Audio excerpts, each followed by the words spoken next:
L'autorité des paroles de Jésus n'a pas son pareil. C'est Jésus lui-même qui a dit « Le ciel et la terre passeront, mais mes paroles ne passeront point. » Ce que le Christ a dit sera un jour la base du jugement.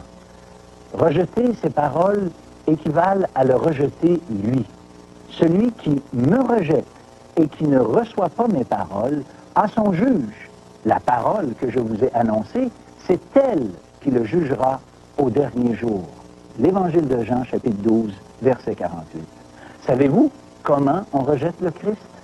Simplement en ne répondant pas positivement à son invitation. Cette invitation consiste simplement à prendre sa parole au mot. Voici ce qu'il a affirmé et ce que nous allons lire ensemble dans sa parole. En vérité, je vous le dis, celui qui écoute ma parole et qui croit à celui qui m'a envoyé a la vie éternelle et ne vient point en jugement, mais il est passé de la mort à la vie. L'Évangile de Jean, chapitre 5, et au verset 24. 5 choses doivent retenir notre attention dans cette simple parole du Seigneur Jésus. La première est celle d'écouter sa parole. Ça veut dire écouter, oui, avec nos oreilles, mais surtout ouvrir nos cœurs à ce que le Seigneur Jésus dit dans sa parole. Celui qui croit en moi a la vie éternelle.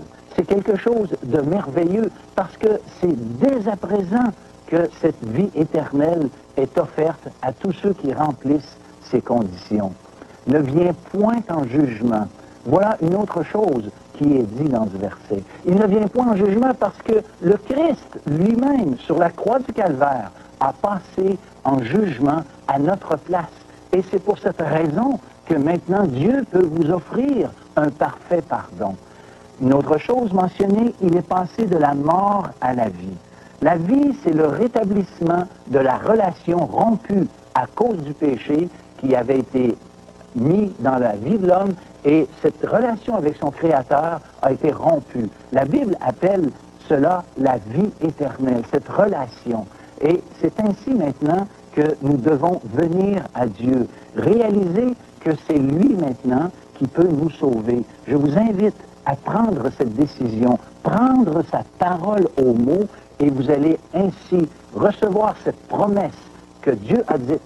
C'est lui qui s'est engagé, c'est lui qui le fera, et c'est pour cette raison que nous vous invitons de le faire dès maintenant. Chers amis, faites-le, et Dieu va être fidèle à ses promesses.